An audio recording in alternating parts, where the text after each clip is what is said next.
24 hours back, India made a major move against China, and the world is still talking about it. I'm talking about the Chinese app ban. 59 Chinese smartphone applications now out of the Indian market. The move is a message from India to China, a strike, if you will, to defend India's digital borders. Tonight on Gravitas, we'll explore every angle of India's ban. What does it mean for China? Why is the decision significant, and how it sets the precedent in the global war against China? First, the decision itself. A total of 59 Chinese apps banned. Already, they have started disappearing from app stores. We have broken the story down into 5 questions and answers for you. We'll take them one by one. Question number 1, why did India ban these Chinese apps? The answer is quite simple. It is retaliation, a tit-for-tat move for the attack at the border. China is a different kind of beast, and India cannot tackle China like it does Pakistan. India needs a different strategy for China. So India decided to hit China at a sensitive spot. Of course, the reason given is the security threats that these apps pose, and that too is a fact. China's national intelligence law makes it legally binding on all Chinese companies, I repeat, all Chinese companies, to share data and intelligence. So any app which says that user data is secure and not being shared with the government of China is lying. China is banking on technology to dominate the world. The world of the internet, smartphones and apps has no boundaries. It's easier to infiltrate. Case in point, the alleged Russian meddling in the last US presidential election. Foreign players can inflict a lot of damage using technology, and China has been turning into a big player in India.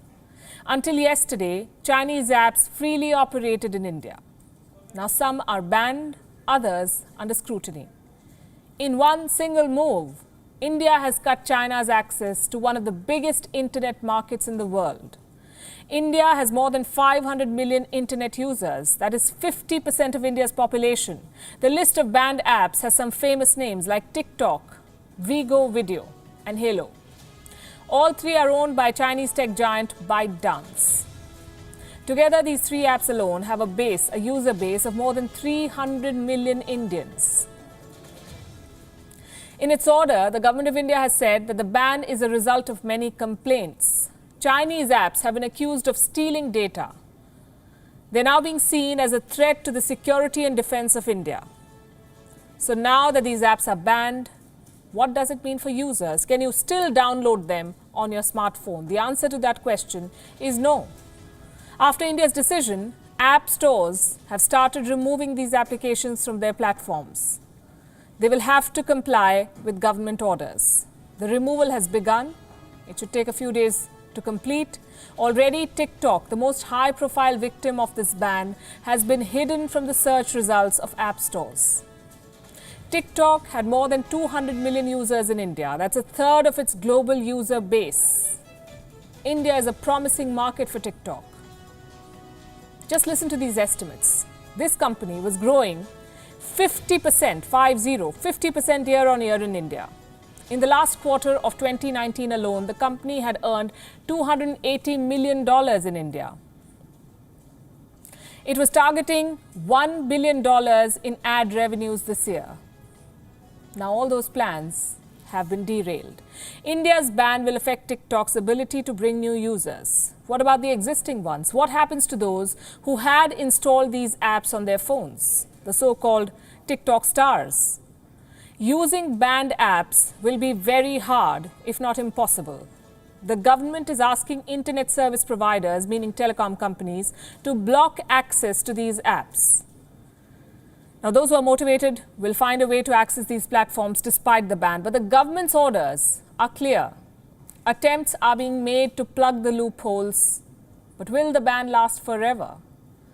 What's next for these banned companies in India? Well, they're figuring out what next. Most of them have been silent. Some have issued statements. The most quoted one is again from TikTok. It says this ban is an interim order. TikTok India says it has been invited to meet the government and submit its defense. We can tell you the government has made no such statement. It has given no indication that it will make concessions going forward. So far, the ban is here to stay. And China is fuming. Listen to what Beijing had to say about India's decision.